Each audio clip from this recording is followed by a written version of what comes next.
pinag-aralan, yung pong not ashamed or unashamed of the gospel. So itutuloy lang po natin, wala po ako na-prepared na PowerPoint at tayo po ay makikinig na lang sa ating exhortation. Buksan po natin ang ating mga Biblia sa Aklat ng Roma, Kabanata 1, talata 16 hanggang 17. Tapos tayo po ay mananalangin.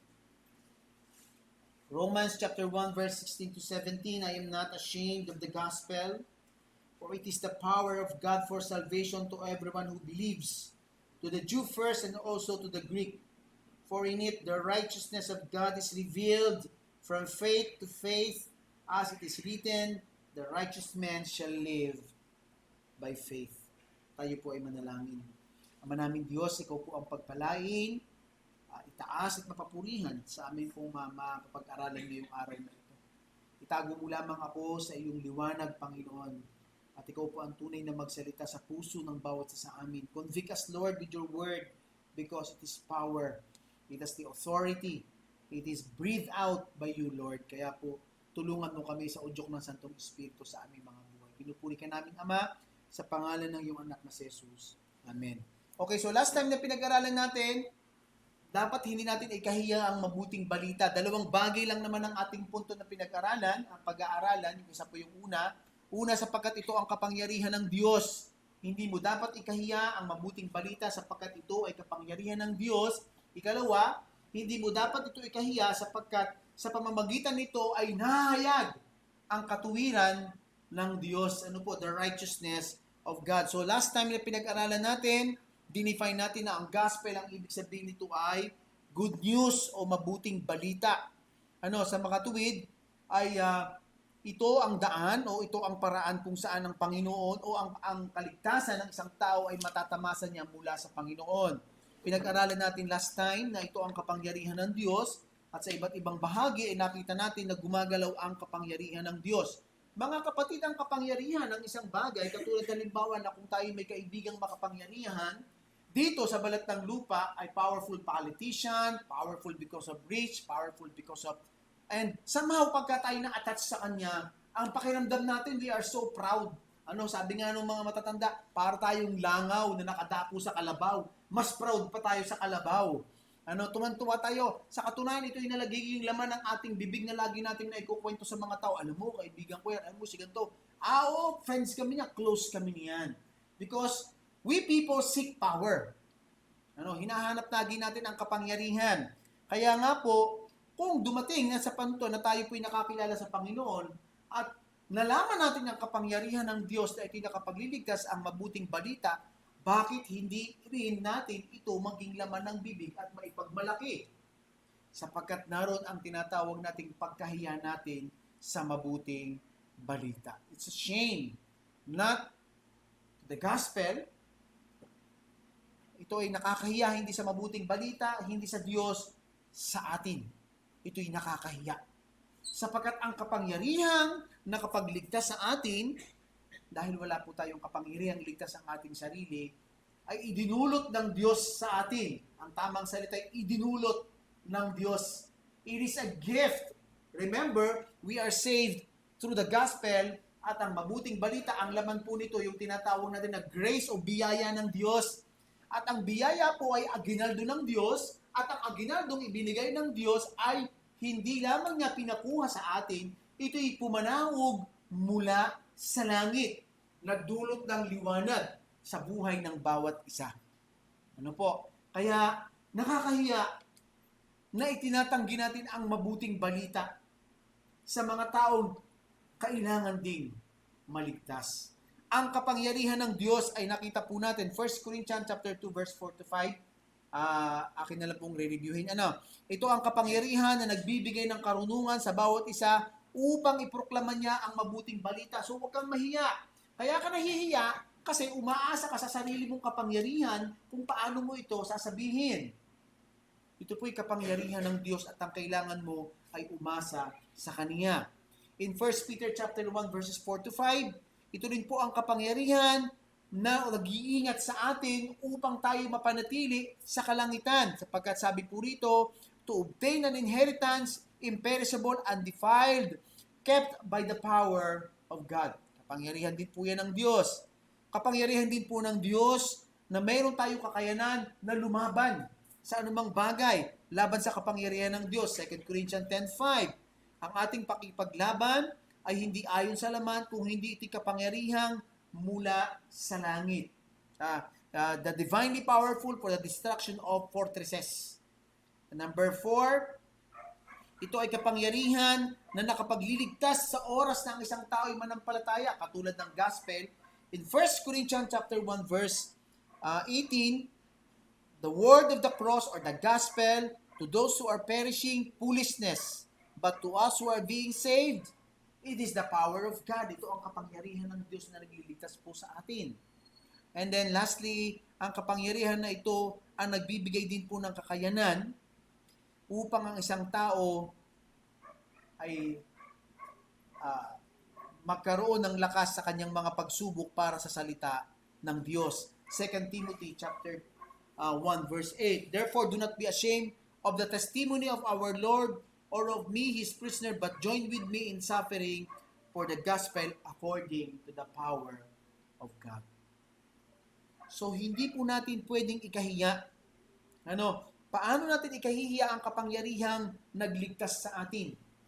Ang mabuting balita po, ang gamot. Ito ang remedyo ng Diyos na nagbubukas ng pintuan ng langit sa mga taong makakapakinig nito. Itinatanggi natin, we deny our friends, our loved ones, the people na nasa kapaligid sa atin kung hindi po natin nilalaksan ng ating loob upang ma-share natin ang mabuting balita. We should not be ashamed of the gospel. What we should be ashamed is chismis, gossips, not gospel, but gossips. Yan ang nakakahiya.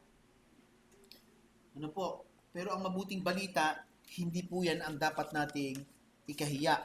Sapagkat paanong mananampalataya ang mga tao, paano nila maririnig kung wala pong hahayo upang ipahayag ang mabuting balita ng Panginoon. Second point po natin, hindi natin dapat ikahiya. Bakit? Because it reveals the righteousness of God. Ito ang naghahayag ng katuwiran ng Diyos. Pero actually, ang tama pong term dyan ay ganito. Ito ang naghahayag ng katuwiran na kagaya ng katuwiran ng Diyos na kailangan ng tao. Upang ang isang tao ay maligtas, kailangan siya'y maging matuwid. At ang pamantayan ng kanyang pagiging matuwid ay ang katuwirang kagaya ng sa Diyos. Kung atin pong iisipin mga kapatid, napakataas ng pamantayan ng Diyos. Sapagkat sinong makapapantay sa katuwiran na mayroon o kagaya ng sa Panginoon? Wala po. Walang magagawa ang isang tao. Kapag sinabi natin na hindi natin dapat ikahiya, tandaan natin na ang mundong ito po ay hindi nahihiya upang i-display nila ang kanilang sariling pamamaraan upang sila'y maging matuwid. Tama? Napapanood natin. Pag nanood kayo ng 3:00, mayroong panalangin. Pag nanood kayo ng Miyerkules, mayroong nobina. Pag nanood kayo ng mga pista, mayroong mga paghahanda. Pagka Enero, mayroong nagpuprosesyon ng mga kahoy na ribulto.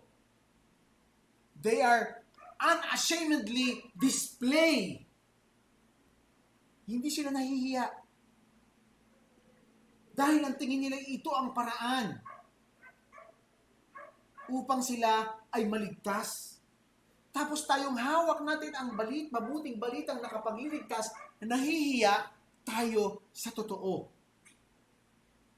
These people, they televise themselves sa television. Pag sa katunayan, meron nga silang pag-aaring mga telebisyon upang ipakita nila na sila ay mayroong tinatawag na sariling katuwiran. Mayroon pang tinatawag na mismo ang sarili niyang itinalagang anak ng Diyos. That is their own self-righteousness. Hindi na po nahihiya ang mundong ito sa kanilang ginagawa. Sila po ay mga taong napaka-religyoso and they are very fastidious. Talagang sila ay sumusunod in their practices. Kahit po sa kanilang philanthropic action. Ipinapakita nila ang mabubuting gawa bilang pamamaraan ng kanilang daan patungo sa langit. Hindi sila nahihiya sapagkat ito po ay nakapag-earn ng praises ng tao. Tayo po bilang mga mananampalataya, ano ang dapat nating gawin? Tila baga dapat mas lato tayong bold and brave to proclaim the gospel. We should not be ashamed of the gospel. We are declaring the righteousness of God. Meanwhile, they are displaying their own self-righteousness, which is nothing but damnable sa harapan po ng Diyos. Sa Facebook, nakikita natin, kapag mayroon silang mga ginawa in the religious festivities, naka-display. Pero hindi tayo makapag-share ng gospel sa Facebook. Hindi natin masabing, ang gospel ang nagligtas sa akin. Hindi po ba? Gumagalaw tayo na tila baga ang ating Diyos ay walang kapangyarihan o walang kakayanan, mga kapatid. Pag sinabi nating righteousness of God, ang ibig sabihin po nito is yung pagiging matuwid ng Diyos. Gaano pa dating dapat ikagalak ang katuwiran ng Diyos? Una, dapat mabigyan tayo ng babala na pag sinabi nating ito ay katuwiran ng Diyos, ibig sabihin walang sino mang tao na makaaabot nito sapagkat ito ay ang pagiging matuwid ng Diyos. Wala siyang kahit na anong pwedeng pamantayan kung hindi ang kanyang sarili. Siya ang authority, siya po ang may authority, at siya po ang tinatawag natin na definition ng lahat ng katuwiran ng tao. At ang katuwiran ito na mataas na taglay ng Diyos, ito po ang laman ng mabuting balita na dapat maipahayag upang taglayin din ng bawat tao, upang nang sa ganun sila po ay maligtas. Ito ay gawa ng Diyos para sa atin. Huwag nating ikahiya ang gawa ng Diyos, mga kapatid. It is a righteousness. Ang tawag po nito ay subject genitive. Ang ibig sabihin it is a God kind of righteousness. Ano ibig sabihin? Ito ay ang katuwiran na ang may taglay lamang ay ang Diyos. At ito ang inihahayag ng mabuting balita. Hindi pag tayo nakasagap ng isang balita o isang news na tila baga kakaiba, hindi natin mapigilan ang ating sarili sa pagsasabi sa ating kaibigan, asawa, sa pagkukwento sa kanila. Alam mo, meron ako nakasagap. Kakaiba po ito. Ay talagang kakaiba. Pero ito pong katuwiran ng Diyos na kanyang ibinibigay sa bawat taong makasalanan undeserved. Ito po talaga ang kakaibang ginawa ng Diyos. This is a grace kind of God na hindi po natin kayang sukatin. Sabi nga po ni McLean, man has no righteousness. Ang tao ay walang katuwiran, subalit ang Diyos sa mabuting balita, kanyang ipinrovide ang katuwirang katulad ng kanyang katuwiran o katuwirang galing sa kanya at ibinibigay niya ito sa mga tao na nagnanais na ito ay mapasa kanya sa pamamagitan ng pananampalataya. Subalit paano ipoproklama ng tao ang kanyang pananampalataya sa katuwiran ito na laman ng mabuting balita kung wala pong may lakas ng loob na ito ay kanyang i-share. Ito ay kanyang sabihin. Pag ako po'y nagsishare ng gospel, lagi kong sinasabi, man without hearing the gospel cannot enter the gate of heaven. Kaya ako'y naririto sa inyong harapan, lagi kong sinasabi, gusto kong mapakinggan ninyo ang mabuting balita. Ito ang daan at susi sa pintuan ng langit. Hindi si San Pedro, kung hindi ang mabuting balita. Bakit? Sapagkat ipinahahayag din ng Diyos sa kanyang salita na ang tao ay hindi nagtataglay ng katuwiran o ng righteousness na kagaya ng sa Diyos. Alam niyo, mababasa po natin yan sa Romans chapter 3. Pakinggan ninyo. Pakitingnan natin kung gaano ka-unrighteous ang tao. Ang title nitong babasahin ko ay nasa verse 10. There is none righteous, not even one. Diyan po sa unang yung verse na lang yan, makikita na natin na siya ay unrighteous. Ang lahat ng tao, wala kahit isa. Kumpara sa katuwiran na taglay ng Diyos. Tingnan nyo ha, ang sabi. Ang pamamagat nitong talatang ito ay walang matuwid, wala kahit isa. Verse 11, ano ang sinasabi diyan sa verse 11? Sabi sa verse 11, ang tao ay nagtataglay ng unrighteousness sa kanyang pangunawa kung sino ang Diyos. Anong sabi?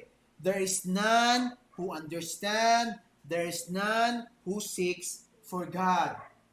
Unrighteousness sa kanyang pag-unawa. In verse 12, ang sabi, ang tao ay taglay ang unrighteousness sa direksyon ng kanyang buhay, unrighteous siya sa halaga ng kanyang ginagawa, at unrighteous siya sa motibo ng kanyang ginagawa. Pakinggan nyo. All have turned aside. Unrighteous po sa kanyang direksyon. Together they have become useless, unworthy ang kanilang mga ginagawa. There is none who does good. Unrighteous po ang kanilang motibo. Nakita ninyo kung gaano kawalan ng pag-asa ang mga tao. In verse 13 and 14, their throat is an open grave. With their tongues they keep deceiving. The poison of asps is under their lips. Verse 13, unrighteous ang tao pagdating sa kanyang pananalita. Hindi rin siya matuwid. In verse 14 and verse 15, their feet are swift to shed blood. Destruction and misery are in their paths. Unrighteous ang kanilang daily living, ang kanilang pamumuhay. Paano natin masasabi na ang lahat ng tao ay mabilis silang magbubu ng dugo, mabilis silang pumatay, manood kayo ng TV. Magkumpare, nagiinuman kanina, pinatay ang kainuman. They are very swift to shed blood. Destruction and misery are in their path sa kanilang dinadaanan. And the summary of it all in verse 18, the summary of all total unrighteousness. Ano ang summary ng lahat? There is no fear of God before their eyes. Wala silang takot sa Diyos. That is summary total of unrighteousness. Dahil ang tao ay hindi matuwid sa lahat ng bagay, hindi rin siya natatakot sa Diyos. Imagine ninyo kung gaano kailangan ng tao ang righteousness of God that is only revealed in the gospel that we are ashamed to share. Nakikita niyo ba? What I want us to realize is gaano kalaki yung pagkukulang natin upang ng isang tao sana bago mamatay ay maligtas. Nakakahiya po, mga kapatid. Hindi po gospel kung hindi tayo po ang nakakahiya. So do not be ashamed of the gospel because that is also unrighteousness. Tapos sabi rin po dito sa verse 116, sa second point po tayo, ang sabi po ay ganito. So unang point natin, dito pong righteousness na ito po ay righteousness that is of God. It declares that God is righteous, and this kind of righteousness ay binibigay sa atin, and it declares that we are unrighteous. At kailangan natin ito. Next, righteousness is revealed through the gospel. Ano po ang sabi dito? Babasahin ko. For it is the righteousness of God is revealed. For in it, the righteousness of God is revealed. Nahahayag dito ang katuwiran ng Diyos na kailangan ng bawat tao. Actually, yung pong salitang revealed dyan is, ang tama po ay sa tenses, the righteousness of God is being revealed at all time. Nakita nyo ba? Ibig sabihin, ang gospel, the moment you proclaim it, the righteousness of God is being revealed. There is a continuous action of the gospel. Because it is not your power. Whose power is it? Kanino kapangyarihan ang gospel? Kapangyarihan po ng Diyos. At dahil ito ay kapangyarihan ng Diyos, the word revealed is a continuous action. Ibig sabihin, tuwing isinishare mo ito, patuloy na nahahayag sa anumang panahon at anumang paraan ang katuwiran ng Diyos na kailangan ng tao. Bakit natin ito sinasabi, yung action word? The reason we are afraid of the gospel is we think nakasalalay sa atin ang kapangyarihan sa tuwing iahayag natin ito sa tao. Kaya tayo nahihiya. Hindi po, mga kapatid. The righteousness of God is being revealed at all time. So imagine niyo an unattainable righteousness o ang katuwirang hindi kayang abutin ng tao upang siya'y masecure niya ang walang hanggang kapahingahan, ay ngayon ay idinudulot ng Diyos sa pamamagitan ng mabuting balita, pero hindi mo maibulalas sa iyong bibig. How much do you deny sa mga taong ito? You are denying them of the chance of entering the eternal rest, the eternal salvation. Oo, hindi tayo nagliligtas, pero lahat po tayo, sa oras na tinanggap po natin ang mabuting balita, nakapatong sa balikat po natin ang Great Commission of God. Kaya ka hindi namatay. Nung makinig mo ang mabuting balita, if God's purpose is for every man only to be saved, the moment you accept the Lord Jesus Christ by faith, patay ka na. No purpose at all. Pero hindi po eh. Tayo po'y buhay. And we are a Christian for so long a time. Sa mahabang panahon, but not a single soul have we brought at the feet of the Lord Jesus Christ. Kahit isang kaluluwa, wala pa tayong naiaalay sa Panginoon. Hindi po ba nakakahiya sa Diyos? Ang kasalanan po, ang culpable reason. Ito ang dahilan kung bakit ang katuwiran ng Diyos ay natatago. Dahil po sa pandaraya ng kasalanan. Kaya po sinabi po itong the word apolupto o revealed, ang ibig sabihin, ang kasalanang tumatakip sa mata, sa tainga ng tao, ay mahahayag at mabibigyan ng liwanag sa pamamagitan ng mabuting balita, mga kapatid. There is an obstruction and it will be removed by the power of God through the gospel, and through the righteousness of God also will be revealed. There is a great hope for every man who hears the gospel.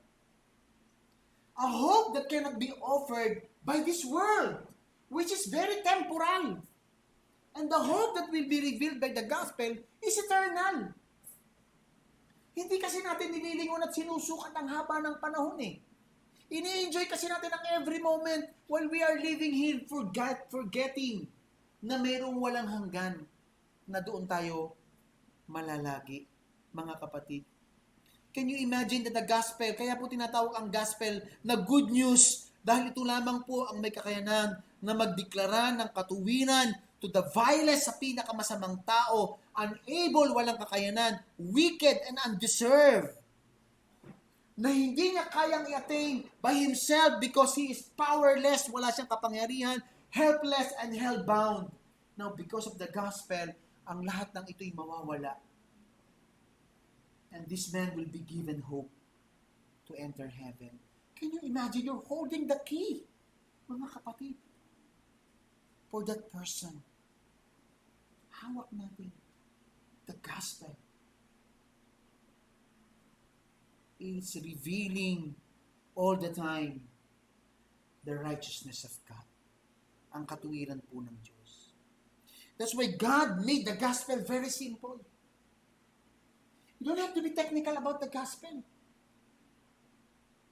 Sinubukan niyo bang pag-aralan ng pag-share ng mabuting balita? Try the Roman road. There's one verse that you can share. Romans 6:23. Romans 3:23. Romans 6:23. That's it. That's the gospel. All have sinned and fall short of the glory of God. The wages of sin is death. But the gospel, the free gift of God is eternal life in Christ Jesus, our Lord. It is a simple gospel. Ano po? Simple lang po ang gospel. Subalit hindi nangangahulugan na dahil siya simple, simple din ang kanyang laman. But the content of the gospel is very profound. Dahil ang alingaw po nito ay ang walang hanggang kapahingahan o katiyakan o kaligtasan ng isang tao. Sabi po sa Psalm 98:1-2, "O sing to the Lord a new song. He has done marvelous things. His right hand and his holy arm have worked salvation for him. The Lord has made known his salvation. He has revealed his righteousness in the sight of the nations." Sa mabuting balita ay inihayag ng Diyos ang kanyang katuwiran. Ano po? Sa paningin ng mga tao.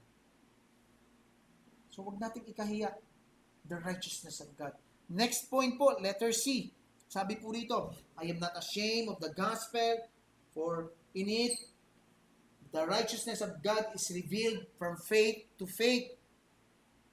Wag nating ikahiya ang mabuting balita because sa pamamagitan po nito, righteousness is a declaration through faith. Imagine natin na ang isang tao ay idideklara ng Diyos na matuwid sa pamamagitan ng pananampalataya. At ito'y mangyayari lamang kung maririnig niya ang mabuting balita na kanyang sasampalatatanan na ang laman nito ay si Kristo Jesus.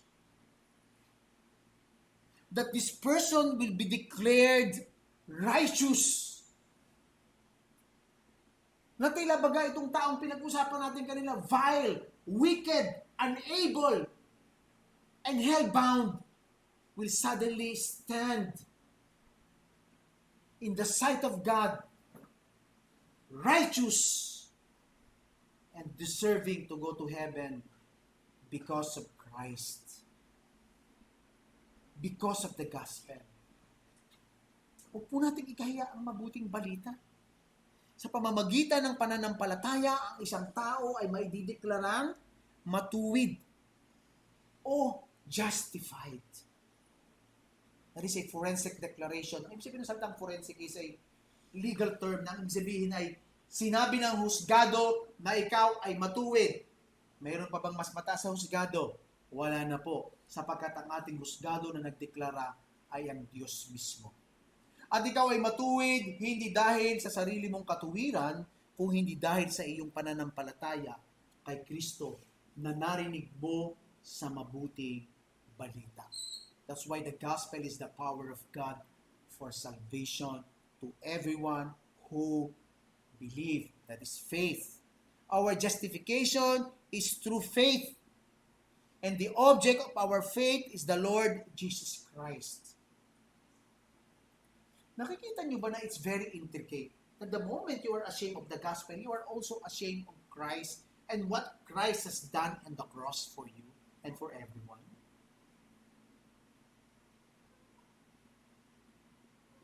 It is, ang tawag natin, sila po ay magkakasama. Na ang mabuting balita ay isang bagay na hindi natin dapat po ikahiya. Magpakailan. Sa katunayan, sabi nga ni Paul in 1 Corinthians chapter 3, verse 3, 15 verse 3, meron akong sasabihin sa inyo na isa sa pinakamahalaga na si Kristo'y namatay para sa ating kasalanan at muling nabuhay pagkatapos ng 3 araw. Inilibing at muling nabuhay pagkatapos ng 3 araw ayon sa kasulatan. Kapag sinabi ni Paul na ito ang pinakamahalaga, kapag ba pinakamahalaga, pinakanakakahiya. Pag sinabi natin pinakamahalaga, ito yung bagay na kailangan upang mabuhay. Mahalaga ang pagkain, mahalaga ang tubig, upang tayo mabuhay. Pero dahil hindi lamang tayo dito mabubuhay, pinakamahalaga ang mabuting balita sapagkat ito ang magtitiyak ng ating pupuntahan sa kabilang buhay kung saan tayo iiral ng walang hanggan. Di po ba mga kapatid? Amen? Mahalaga po yan. Kailangan nating malaman. Sabi po sa Philippians chapter 3 verse 9, and be found in Him, not having mine own righteousness, which is of the law, but that which is through the faith of Christ, the righteousness which is of God by faith. Ang katuwiran na galing sa Diyos na aking natamasa sa pamamagitan ng pananampalataya. So sa pamamagitan po ng pananampalataya, in Romans chapter 3, verses 20 to 24, sabi po rito, by the works of the law, no flesh will be justified. Sa pamamagitan ng iyong ginagawa at sa pagsunod sa kautusan, hindi ka magiging matuwid. O ikaw ay unrighteous pa rin sa harapan ng Diyos. Sabi po, for through the law, sa pamamagitan ng kautusan, nakikita natin na tayo ay makasalanan. Comes the knowledge of sin. Subalit ngayon, walang ginawa ang kautusan, ang katuwiran na gawa o mula sa Diyos, ito ay nag-manifest at ito ay pinatutunayan ng kautusan at ng mga propeta. Ang katuwirang ito na ating matatamasa sa pamamagitan ng pananampalataya kay Kristo Jesus. Sa lahat ng mananampalataya, walang pagkakaiba ang lahat. Ang lahat ay nagkasala at hindi nakaabot sa kaluwalhatian ng Diyos. Subalit siya'y pinagpamatuwid bilang aginaldo sa pamamagitan ng biyaya ni Kristo sa pagtutubos na kay Kristo Jesus. Tayo'y pinagpamatuwid sa pamamagitan ng pananampalataya. Ang pananampalataya ay nagmumula saan? Romans 10:17. Pananampalataya ay nagmumula sa pakikinig. Pakikinig ng salita ni Kristo o salita ng Diyos. Ano ang napakinggan? Ang mabuting balita. At doon mailalagak natin ang ating pananampalataya sa sinasabi ng mabuting balita, kapangyarihan ng Diyos na nagdudulot ng kaligtasan sa lahat ng tao. Mahalaga po mga kapatid na huwag nating ikahiya ang mabuting balita. Sa dami ng bagay na ating pinaninindigan na nakakahiya, ito ang ating panindigan na huwag nating ikahiya ang mabuting balita ng Diyos. Lakasan natin ang loob sapagkat may nakahandang gantimpala ang Diyos sa atin. At bilang pagbabalik natin sa Diyos sa kaligtasan, ang katuwirang walang sino mang taong makakaating ay idinudulot ng Diyos sa atin. Sa pamamagitan ng tao na naglakas ng loob na dalhin sa atin ang mabuting balita. Gantihan natin sila. Let us not also be ashamed of the gospel. Let us not be ashamed of the gospel because it is the power of God for salvation to everyone who believes. And because in the gospel, the righteousness of God is revealed from faith to faith. Sabi po sa Matthew 8:38, for whoever is ashamed of me and my words in this adulterous and sinful generation. Can you imagine? You are ashamed of the holy God who has saved you. To whom are you ashamed of God? In this adulterous and sinful generation, the Son of Man will also be ashamed of him when he comes in the glory of his Father with the holy angels. Brothers and sisters, I encourage you, walk in faith. Do not be ashamed of the gospel of God. Tayo po'y manalangin. Ama naming Diyos, marami pong salamat sa lahat po ng ito. Salamat sa kapangyarihan na nakapagliligtas ang mabuting balita. Salamat sa katuwirang nahayag sa amin, ang katuwirang galing din sa iyo sa mabuting balita. Help us not to be ashamed in proclaiming the gospel, but to be bold and courageous, and to be joyful as well, serving the Lord who created the heavens and earth, and who is the author and perfecter of our faith, the Lord Jesus Christ.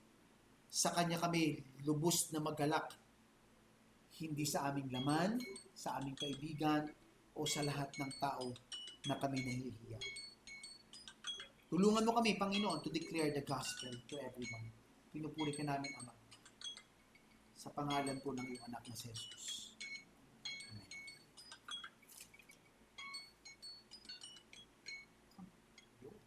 35 minutes.